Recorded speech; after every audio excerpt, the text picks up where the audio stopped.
From today, this is your home, so do your best alone. Due to the after effects of the accident, I lost my sight and became dependent on my family for support. One day, I was taken in a car by Jimmy, and suddenly I was dropped off and locked in a house.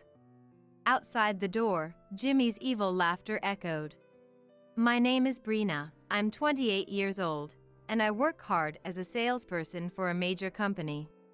My husband Jimmy, 27 years old, who is 1 year younger than me, worked at a client company. We met when I went to a company for a business deal, and Jimmy was the person in charge. Jimmy's father is the president of that company. And Jimmy, as the next president, holds a higher position with decision-making authority, despite being younger than me. After successfully concluding the deal, as I was about to leave, Jimmy confessed that he fell in love with me at first sight and aggressively pursued me. At first, I was rejecting Jimmy's approaches because he was my client. But through text exchanges and dinners, I gradually found myself attracted to Jimmy, who was reliable and had a strong core. After we started dating, our relationship deepened smoothly, and a year later, Jimmy proposed to me. Jimmy had become someone irreplaceable to me, so I decided to marry him. With the marriage, I quit my company and transferred to Jimmy's company. This was because Jimmy's father, Roland, the president of the client company, had always liked me and had treated me well even after we started dating. And he scouted me, saying, "If you got married to Jimmy, please join us." And he scouted me, saying, "If you got married to Jimmy, please join us." I was grateful for the offer and accepted it, securing a good position at the new company. As a working wife, I was very busy with work and household chores, but Jimmy, being a supportive husband, believed in sharing household responsibilities. I led a fulfilling life despite being busy. Jimmy and I lived in an apartment about a 10-minute drive away from his parents' house. Not only Roland but also my mother-in-law, Cereza, was a very kind person, and we got along very well, going camping together whenever we had time. One day, on my way home from work, Cereza asked me to do some shopping, which I gladly accepted.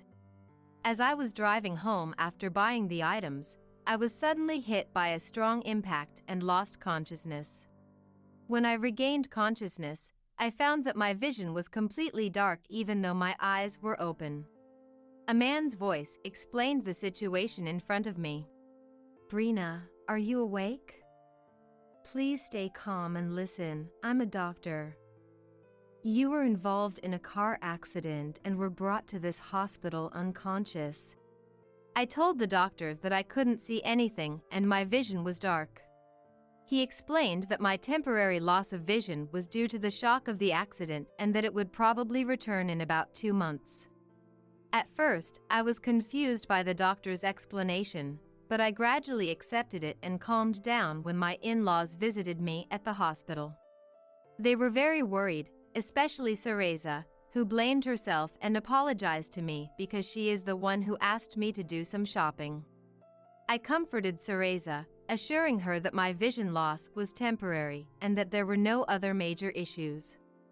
Although Jimmy was too busy to visit, he was very worried and sent me daily voice messages and calls since I couldn't read texts. "Brina, are you okay? I can't visit because of work, but I'm always thinking about you." Supported by Jimmy's warm words, I managed to stay strong and not succumb to the fear of losing my sight. 3 days later, I was discharged from the hospital, and my life with the support of Jimmy and my in-laws began. During the day, Cereza would come over every morning before Jimmy went to work, and she would support me in various ways until he returned. Given the obligations at her own home, she stayed until 8 p.m., which was more than enough. However, even though it wasn't a busy season, Jimmy's return time kept getting later, and he often didn't make it back by 8 p.m. Moreover, even after coming home, he would stay in another room, constantly working on something. If I needed help, I would call him and he would come, but as soon as he was done, he would quickly leave me again. With my vision dark and my anxiety growing, I asked him, "Hey, you haven't been home much lately. Are you busy?" In an irritated voice. "I'm doing your sales job in addition to my own," he replied. Jimmy had to handle work for both of us, which meant overtime wasn't enough, and he had to continue working even after coming home. Hearing that, all I could do was thank him, considering I was on sick leave. After that conversation, the frequency of our conversation gradually lessened. When I talked to Cereza about it, she said, "That's Roland's fault for distributing the work like that," and promised to talk to him.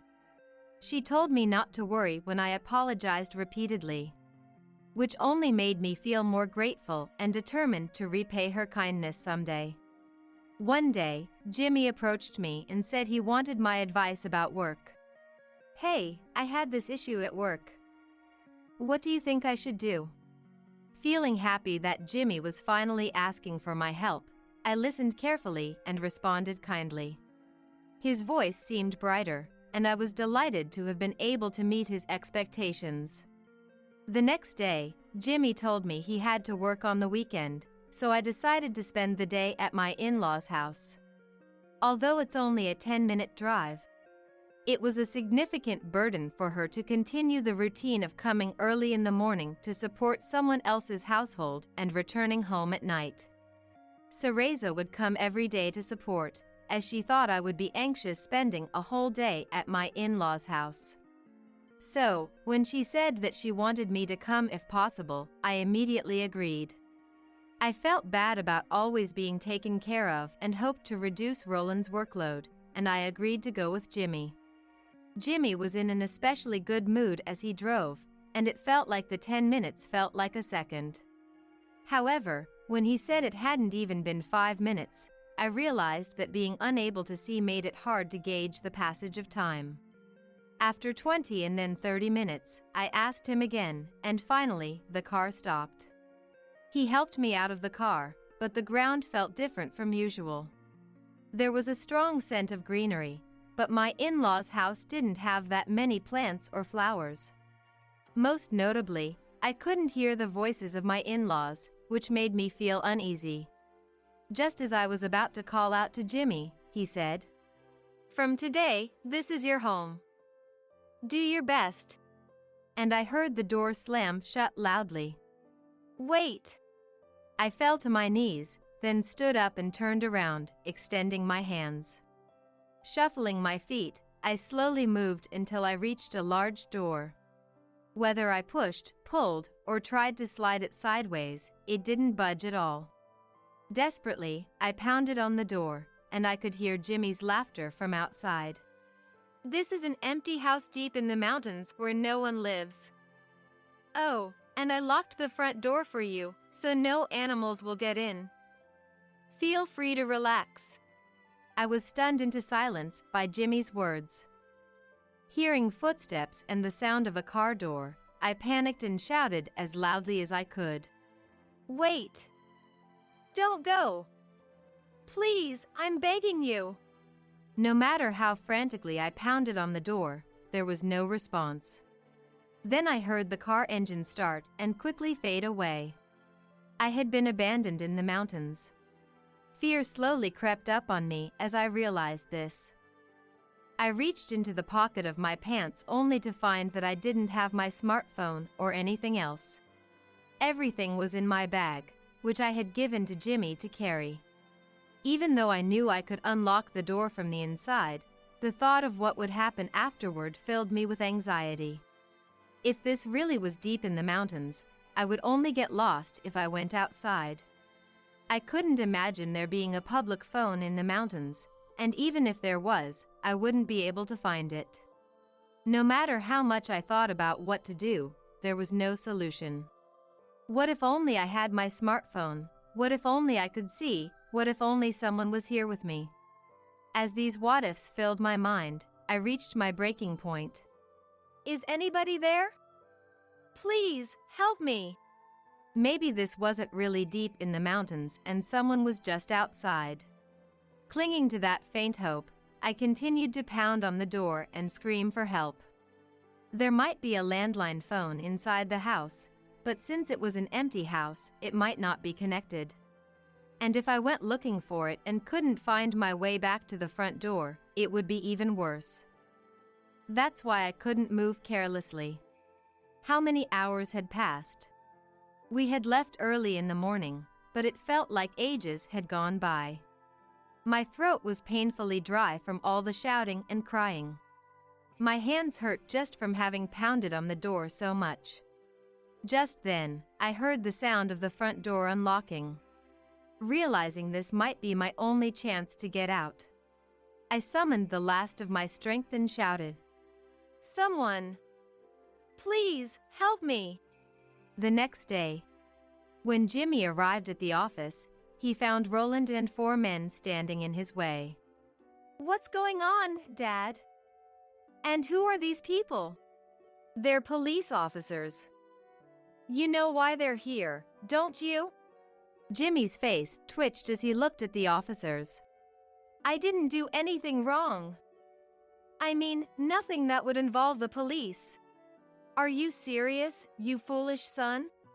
Roland's furious voice made Jimmy involuntarily step back. One of the officers stepped forward to close the distance. "Your wife was found inside my house. She said her husband abandoned her there. Do you seriously think leaving your blind wife alone in a deserted house isn't a crime?" Jimmy looked at the man with a puzzled expression. "You left Brina in Morris's house. That house used to belong to his parents, and now Maurice occasionally returns to maintain it. He happened to come back yesterday." As it turned out, the sound I had heard was Maurice unlocking the house. Surprised by the sound of someone's voice in what he believed to be an empty house, Maurice had quickly unlocked the front door. He discovered I was locked inside with a padlock on the door. Seeing my condition, Maurice rushed me to the hospital, learned from me that Jimmy had abandoned and locked me up, and then reported it to the police. Since I managed to contact Cereza, Roland was informed as well. Unable to reach Jimmy, they waited for him to show up at work this morning. "I was told by your wife that you abandoned her at Morris's house. Is that not true?" "It's not true. She disappeared somewhere yesterday morning, and I couldn't find her. If your blind wife went missing, you'd be more frantic. You wouldn't calmly show up at work after a whole day."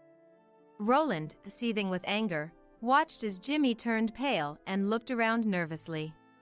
Jimmy muttered under his breath, "There's no evidence." Maurice responded calmly, "Actually, there is evidence. We have security cameras installed at my house. The footage clearly shows you pushing your wife into the house." Sweat started to form on Jimmy's forehead as he changed his stance, folding his arms and glaring defiantly at them. "Come to think of it, I might have left my wife there. But is that really so wrong? This is a private matter between husband and wife. The police shouldn't interfere." Such a foolish statement was quietly dismissed by the officer. "First of all, you trespassed on someone else's property, which is breaking and entering. And abandoning a spouse who cannot see may be classified as neglect of a dependent." Understanding the gravity of the situation, Jimmy started to panic. He tried to run but was immediately restrained by the officers. They informed him that they would take him to the station for questioning. Jimmy resisted violently, striking the officers and kicking the patrol car, leading to his arrest. From the hospital where I was undergoing observation and at my in-laws' house, I heard from Cereza about Jimmy's behavior. Apparently, he showed no signs of remorse. During the interrogation, Jimmy confessed that his actions were driven by his frustration at my higher recognition compared to his. Initially, Jimmy had been genuinely happy to have me working at Roland's company. However, as I gained more respect and trust from Roland and other employees, he began to feel marginalized. "I'm the son. I'm supposed to be the next president." Jimmy harbored resentment as he took on more responsibilities during my leave, aiming to boost his image as both a kind husband and a competent employee. Yet, overwhelmed by the workload, he felt stressed by having a dependent wife at home. Apparently, he had been going out drinking without concern during those days. Even when he sought my advice for work-related issues, it felt humiliating to him. Gradually, he began to see me as an obstacle both as a wife and a colleague. Thus, Jimmy concocted a bizarre plan to abandon me in an isolated house, thinking the fear would make me more submissive to him. Roland explained that while Jimmy and Maurice worked at the same company, they were neither in the same department nor particularly close. The reason Jimmy had Maurice's house key was that he had stolen and duplicated it. Roland and Maurice had a strong relationship, and Maurice had shared his plans to leave the company to care for his parents. Maurice mentioned that he occasionally visited the house in the mountains, as his parents were reluctant to sell it. Jimmy overheard this and subsequently stole the key from Maurice's locker, duplicating it before returning the original. After Maurice moved with his parents, Jimmy began using the house as a personal retreat. Maurice discovered traces of someone being in the house during one of his visits, prompting him to install security cameras. He had recently returned to convince his parents to sell the house and sort through the remaining belongings, which led to him discovering me crying inside. Despite Jimmy's defiant attitude during police questioning, his crimes were serious. While it was unclear how long Jimmy intended to leave me, it seemed he planned to abandon me for several days. Considering he had gone to work as usual that day, he might have intended to check on me that night at the earliest. Had Maurice not arrived at the house in time, my blindness could have resulted in life-threatening consequences. Jimmy, who failed to grasp the severity of his actions, was almost certainly facing prison time. During the time Jimmy's trial was ongoing, I filed for divorce and requested compensation through a divorce lawsuit. With the help of a lawyer, the divorce was successfully finalized. Disgusted by Jimmy's actions, my in-laws decided to terminate his employment with immediate effect and sent him a letter in prison announcing that they were severing all ties with him. Afterwards, I regained my eyesight and moved to a town far away from where I used to live. My in-laws, concerned that Jimmy might return if they stayed at their old house, decided to move to the same town as me. They expressed deep regret for what had happened and assured me that I was free to live my life as I wished now that I was divorced. However, I was grateful to my in-laws and, having lost my own parents, I wanted to live close to them. They welcomed this decision, and now we live in close proximity to each other. Roland realized that relocating the company was not a viable solution. Even if they moved, anyone could find the new location through an internet search, so it would not ensure complete separation from Jimmy.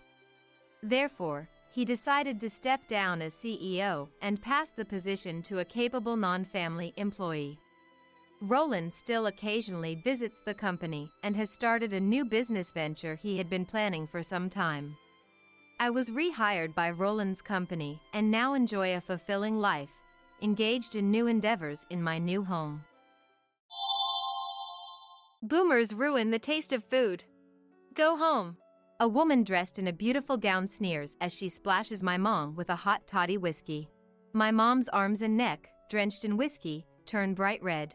Maybe we should go home. My mom mutters a single phrase, stands up from her seat, gathers her belongings, and exits the private room at the restaurant.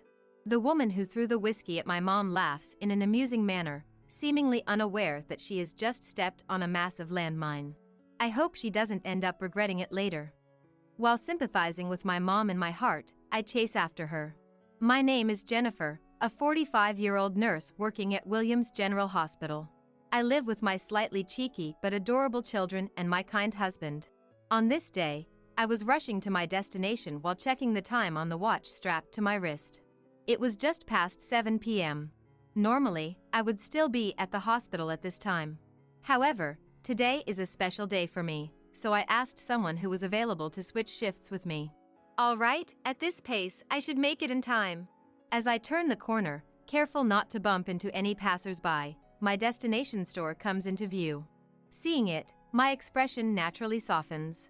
Today is the day we celebrate my mom, Betty's 70th birthday. Her actual birthday is still a ways off, but since we weren't sure if our schedules would align on the day of, we decided to celebrate today when both of our schedules matched up. I had been adjusting my schedule for the past few months in preparation for today and had carefully planned out how we would celebrate. My mom is not yet near the store. Relieved, I slow my pace and walk towards the store. Looks like she isn't here yet. That's good. I lost my dad in an accident when I was still in elementary school. Since then, my mom has been working hard to raise me well on her own while juggling her job and child-rearing. Even through the eyes of me as a child, my mom looked completely exhausted and painful right after losing dad. She always put on a brave face in front of me, which made it all the more so. Seeing my mom like that, I decided to pursue a career as a nurse. I wanted to become someone who could be there for like my mom, of course, but also for others who were carrying similar sorrows, even if only a little bit. That's what I thought. I hope she'll be happy. There are several gifts for her in the bag I have slung over my shoulder. As I head towards the store, imagining her reaction when she opens them, the couple walking in front of me catches my attention. They look to be in their early to mid-20s. I mean, Sarah looks seriously beautiful today, don't you think? Right? I wore it as a rehearsal for the wedding ceremony. I need to get a little used to wearing a dress, you know? They walk with their arms intertwined, their footsteps almost dancing. Seeing them from behind, they look so drunk that I almost think their footing is unsteady. The man is wearing a suit, while the girl called Sarah is wearing a beautiful dress. If she's having a wedding ceremony, she must be planning to wear the dress for the occasion. They seem to get along quite well, and I hope they stay on good terms forever. As I'm looking at the couple with a smile, Sarah turns around to look at me. Huh? What's with this old lady? Hey, Daniel, I think this person is glaring at me. With a cute face contorted in displeasure, she tells her boyfriend beside her. Then, the boyfriend who seems to be named Daniel turns around and glares at me. Huh? Hey, what's up? You got a problem? What? No, that's not it. It's just that she was so beautiful, I couldn't help but look. I'm sorry. Apparently, I was staring too much. I wasn't looking because I had a problem with them, but if I made them uncomfortable, I have to apologize for my rudeness. I sincerely apologized for giving them an impolite look. At that, Daniel immediately raises the corners of his mouth in a good mood, and Sarah puts one hand on her cheek, looking not entirely displeased, and laughs. Well, I can't be looking all tired and worn out like you, old woman. Yeah, totally. Don't compare you to my girlfriend, she's super young and cute. If you think I'm pretty, why don't you take care of your skin a bit? I can tell your skin is in bad shape even without bright lighting. Hearing their words, I immediately wanted to take back what I said just a little while ago. They may be cute on the outside, but they're not at all cute on the inside. But since I started this, I'll retreat without saying anything more. Without further engaging with the two who started flirting again without caring about people's eyes, I quietly move away from them, slip through the side, and hurry towards the front of the store. Geez, that was a horrible thing to say. I'm glad my mom wasn't here.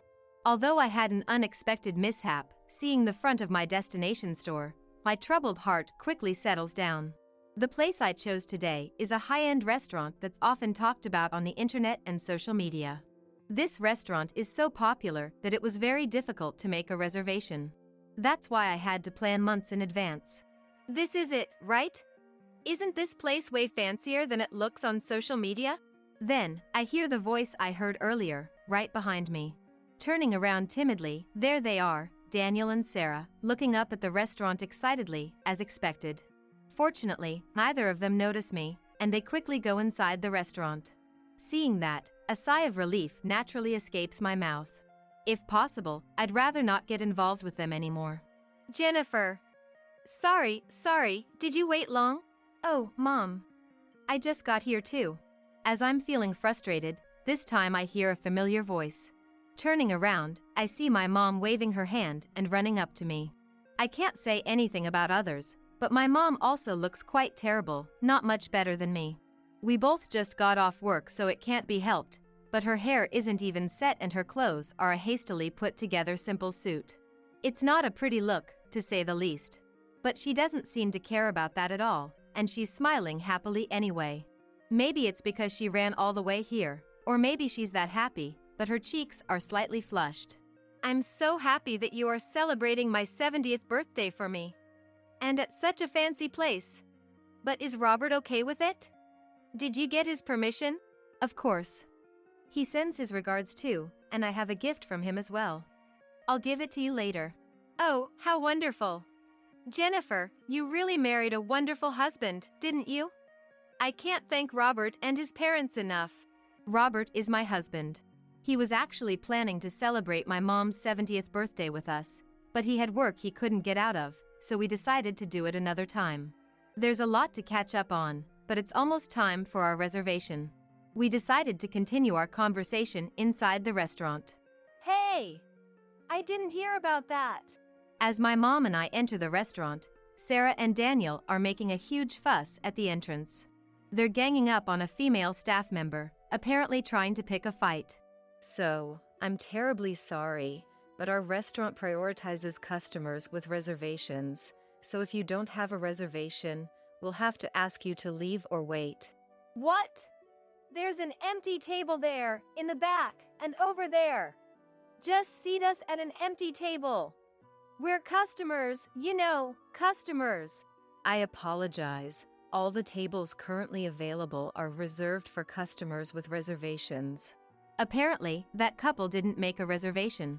They seemed to know that this restaurant was popular, but they must have missed the part about reservations being prioritized.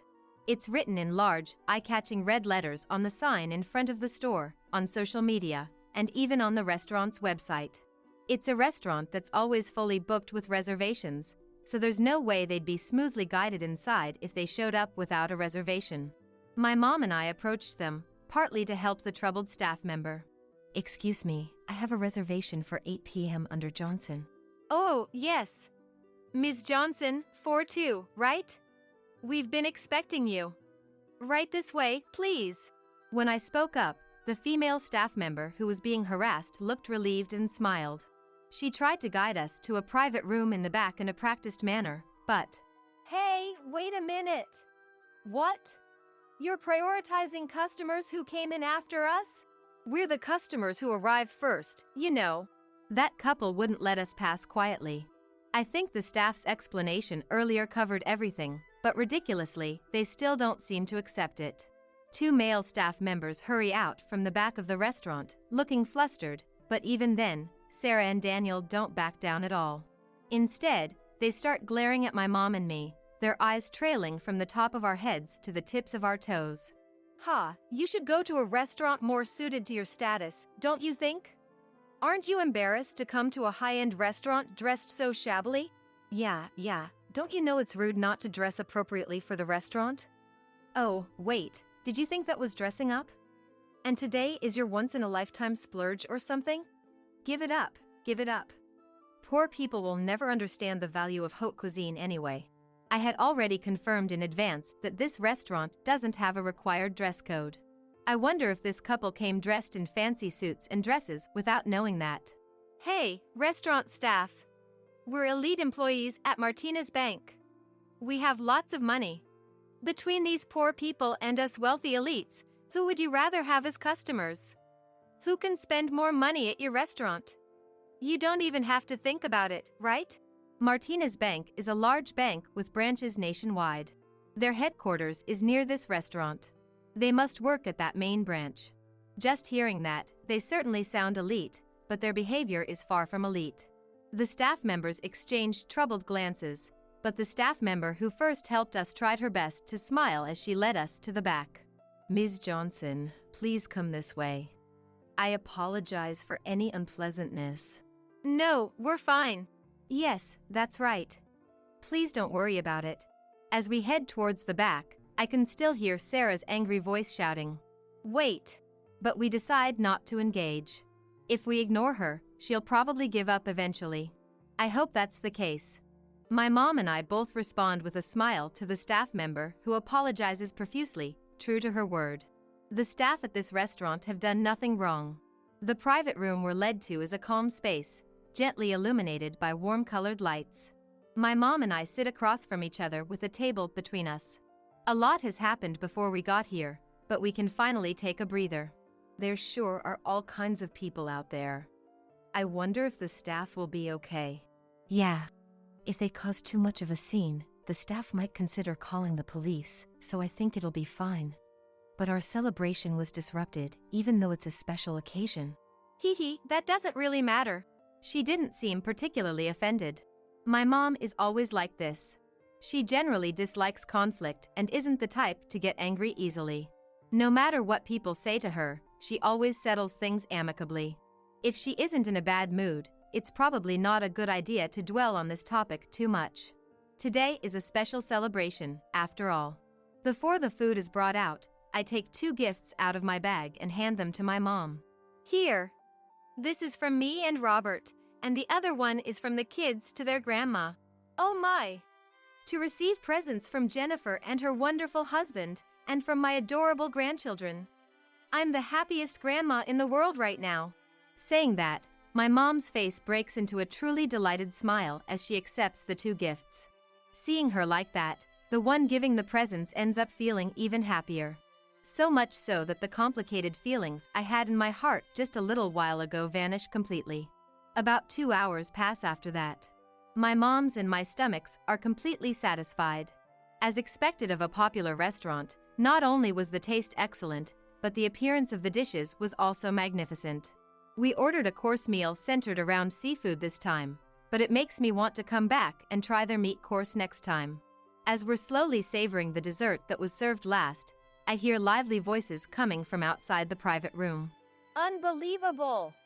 Normally, elites should be given top priority, right?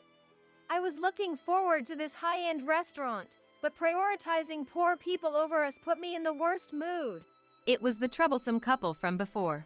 Apparently, a table finally opened up for them. The footsteps pass by the private room we're in and seem to enter the one next to us. If you don't want a scathing review, hurry up and bring out the food. Menu? You decide that for us.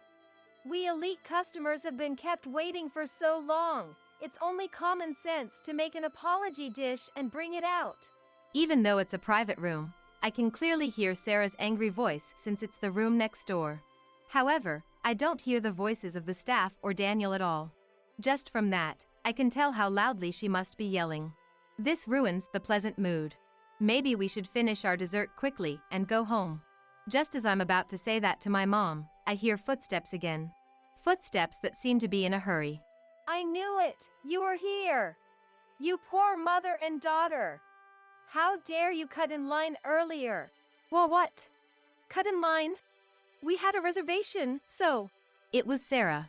She rudely kicks over the screen at the entrance of the private room, folds her arms in front of her chest, and looks around the interior.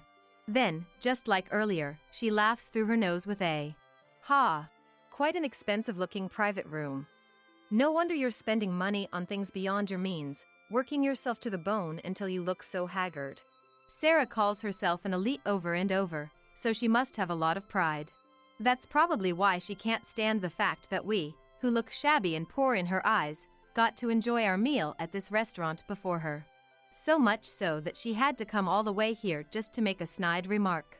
The staff tries to admonish Sarah, but Daniel dismisses it with a, "Hey, hold on a sec. If we stay at the restaurant any longer, we'll only cause more trouble for them. We only have dessert left anyway, so maybe we should eat quickly and leave early." Young lady, you may certainly be an elite, but it's better not to loudly proclaim where you work. Huh? What, are you so dazzled by my elite status that you can't help but realize how shabby you are? No, that's not it. You may be too young to think deeply about it, but what you're doing is... Before my mom can finish her sentence, Sarah snatches a glass from a nearby staff member's tray and, unbelievably, throws its contents at her. The steaming liquid is whiskey, a hot toddy. Hot. Are you okay? I hurriedly stand up with a napkin in hand and rush to her side. The hot whiskey soaks my mom's shoulders, chest, and upper arms, and my mom lets out a scream-like cry as she takes off her suit jacket and pulls up her dress shirt. The presents we sent for her 70th birthday celebration, even though they're wrapped, are completely drenched. Seeing that, Sarah and Daniel. Whiskey is supposed to have an exorcising effect. Isn't that great? The god of poverty that's been haunting you is probably gone now, right? You should be thanking me. There's always boomers who love to lecture young people like us. I can't tell what her skin looks like since she can't take off her shirt, but the part peeking out from under her rolled-up sleeves is bright red. Unable to suppress my rising anger, I glare at the couple who are laughing gleefully. Then Sarah laughs mockingly again. Hee hee, and spits out. Food tastes bad when boomers are around. Go home. At her unbelievably horrible words and actions, I'm about to raise my voice in anger, but my mom's hand stops me. My mom doesn't say anything more. She only mutters a single phrase. Maybe we should go home.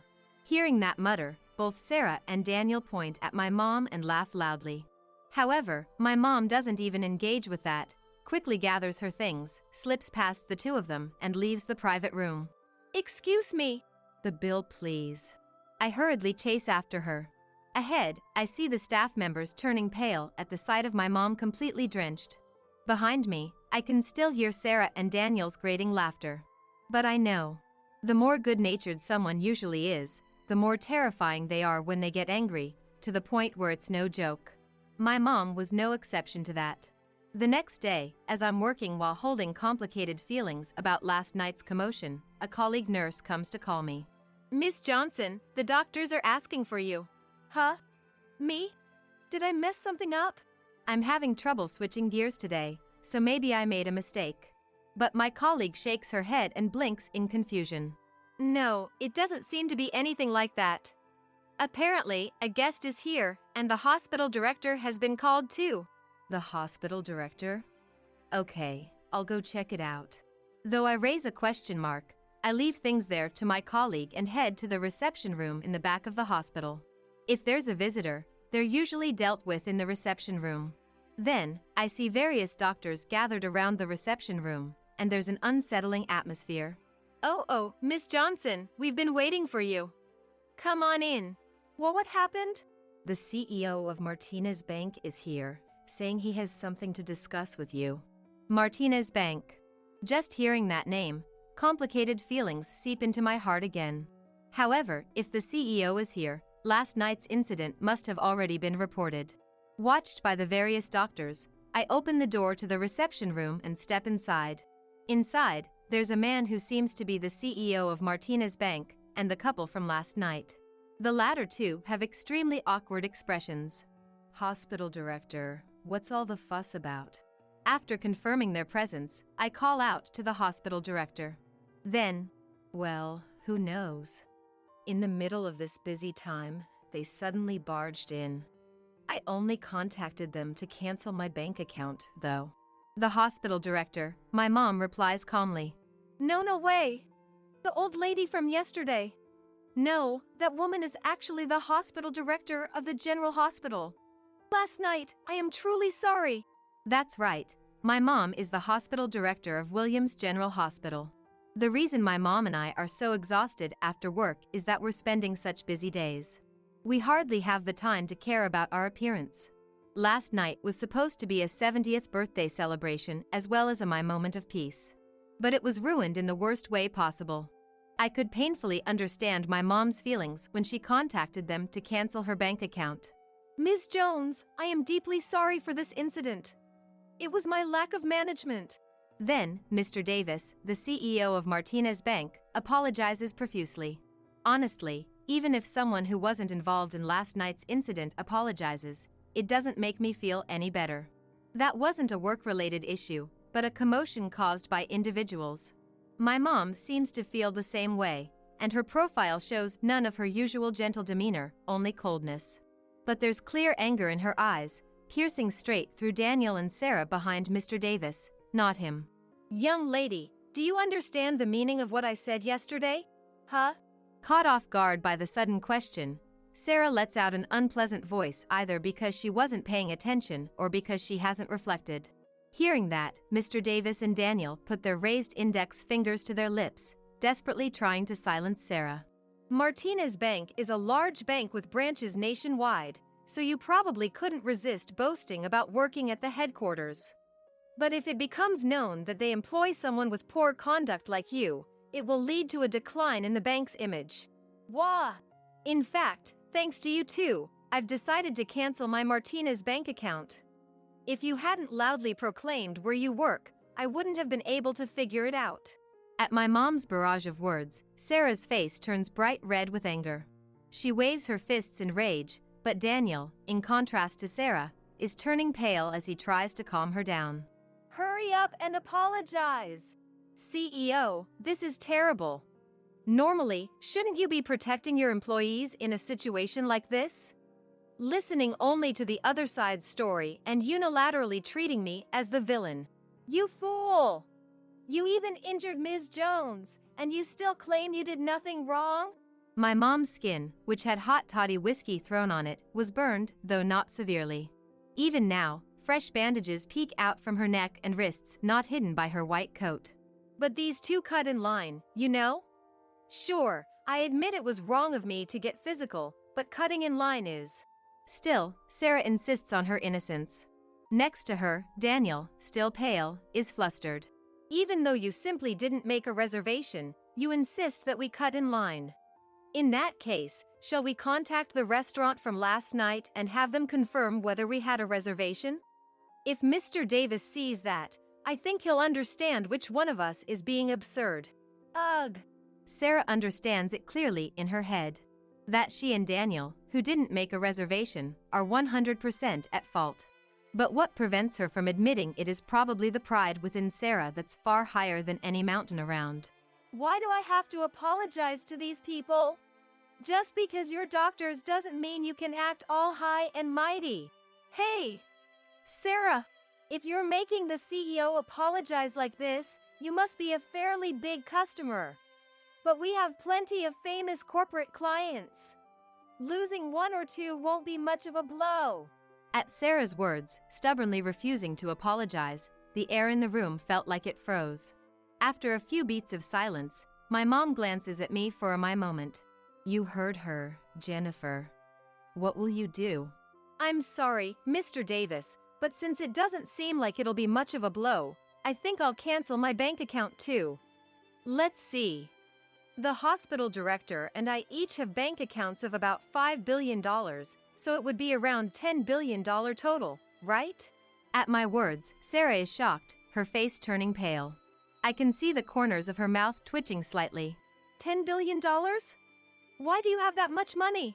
The reason we have that much money is due to the multiple life insurance policies my dad had taken out in case something happened to him. The hospital director of Williams General Hospital was originally my dad. In other words, both of my parents are doctors.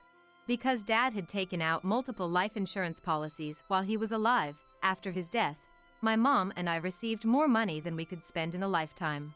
Banks profit by taking the money deposited by many customers and lending it out to others. Even if it's the main branch, what would happen if $10 billion suddenly left? It's not hard to imagine, even without thinking too deeply. Sarah looks like she can barely stand, taking a few steps back. She finally seems to understand the gravity of the situation. Clearly too late. Come on, Sarah. Apologize. Hurry up and apologize. Daniel is already more than half in tears. However, when Daniel urges Sarah to apologize, she grabs both of his shoulders and confronts him. When you get down to it, it's your fault. If you hadn't suggested going to that restaurant, this wouldn't have happened. Daniel, you apologize deeply or whatever, and make amends. I already apologized. Besides, the one who was always nagging about wanting to try that restaurant was you, Sarah. Then why was it yesterday? Why didn't you make a reservation? You can't even perfectly escort a girl, you're the worst. If you're going to be a husband, you should properly protect your wife, you incompetent fool. Then they start blaming each other. I don't know if Daniel understood the gravity of the situation when he came here, or if he's simply timid. I can't tell which, but at least he offered words of apology. Whether we forgive him or not is a separate matter. But from Sarah, I haven't received a single proper apology. In everything leading up to this point, she didn't even show a hint of feeling sorry. I absolutely cannot forgive that. Enough already! Mr. Davis shouts angrily, seeing the two of them start arguing at a place they came to apologize. They're both surprised by that, flinching their shoulders and shutting up. Do you understand the situation you're in? Do you comprehend why you came here? If you were sincerely and wholeheartedly apologizing, that would be one thing, but to engage in such an unsightly dispute. But CEO, I'm not at fault. The one responsible for this incident is Daniel. I was just invited to dinner by him, and… Don't be ridiculous! The one who barged into another private room to make snide remarks and poured whiskey on the hospital director was all you, Sarah. Even though they seemed so close last night, apparently there was no deep trust or affection there.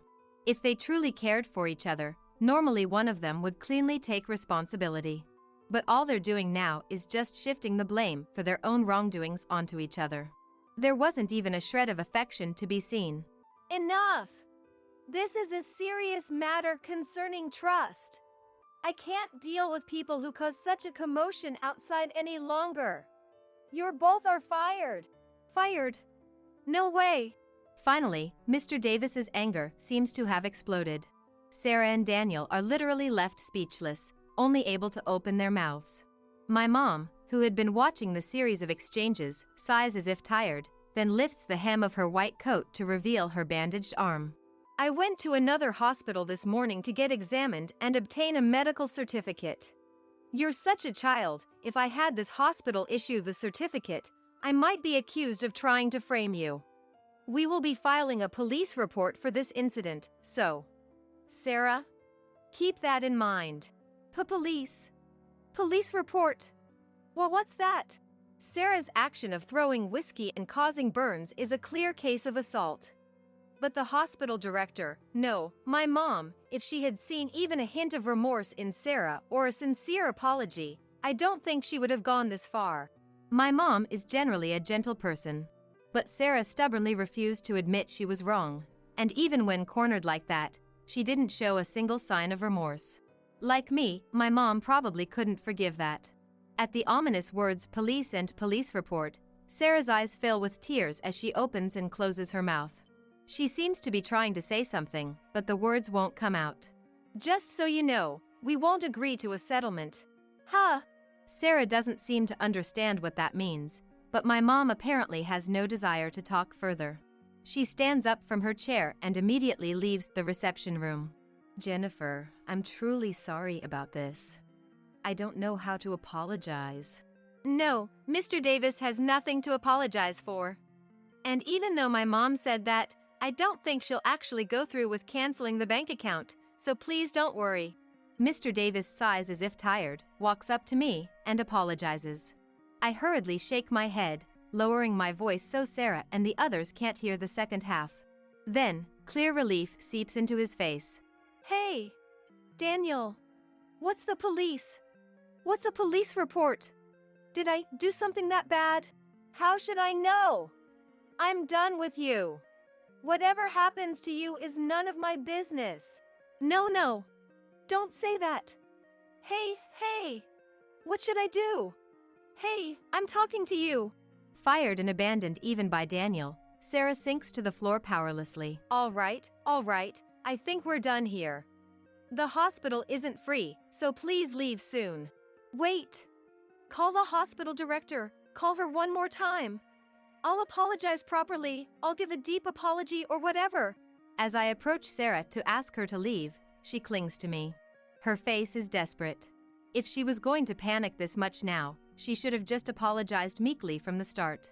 I let out a small sigh and shake my head. Unfortunately, the hospital director is not here for free.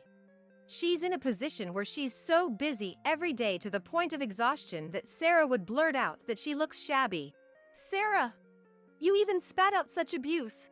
When I repeat the words said at the restaurant last night, Sarah makes an awkward expression. Reacting to that, Mr. Davis's anger, which had settled down once, begins to build up again.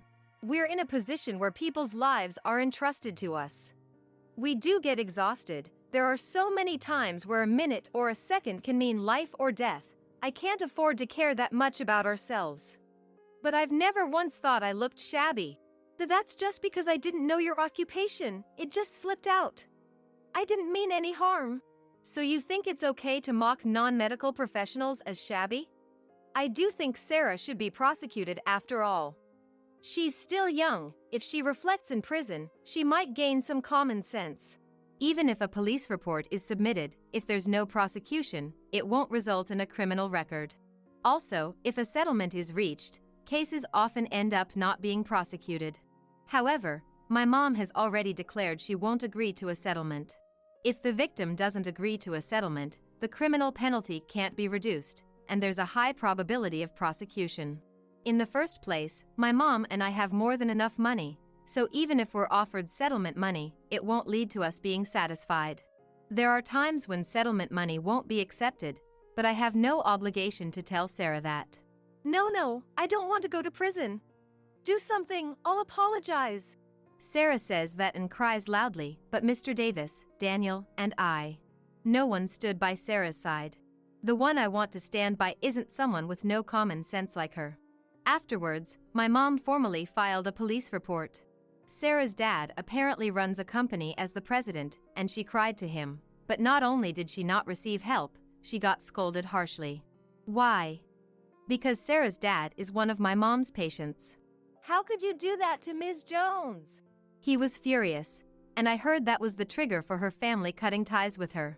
Sarah and Daniel were fired from Martinez Bank as declared at the hospital, and the two apparently broke up. Given how ugly their blame shifting was, it's only natural. After the police report was accepted, I heard rumors that Sarah was arrested. My mom's case isn't that major of an incident. So even if a police report was filed, it was unclear if the police would take action. Nevertheless, the reason it led to an arrest is because, appallingly, Sarah had frequently caused similar problematic behavior elsewhere. Complaining about unsatisfactory service at stores until she was satisfied, throwing tea at others, and so on. As police reports piled up, the police seemed to take action, unable to overlook it. Naturally, she was prosecuted and found guilty at trial. She was sentenced to 3 years in prison without suspension of execution. Sarah had boasted so proudly about being an elite, but now that this has happened, she can no longer be an elite. No one will see Sarah that way anymore. Fired from her job, dumped by her boyfriend, and abandoned by her family, who knows how Sarah will live after serving her sentence? I was curious, but I quickly stopped thinking about it. It's not my business. This time, I probably won't get involved with her ever again. Welcome. Ms. Johnson, we've been expecting you. Greeted by the cheerful staff's voice, we step inside the restaurant. Today, we've come back to that high-end restaurant to redo the 70th birthday celebration that was ruined that day. Of course, with a proper reservation. We went to various stores since morning, buying flowers for the occasion and repurchasing the presents that were drenched in alcohol.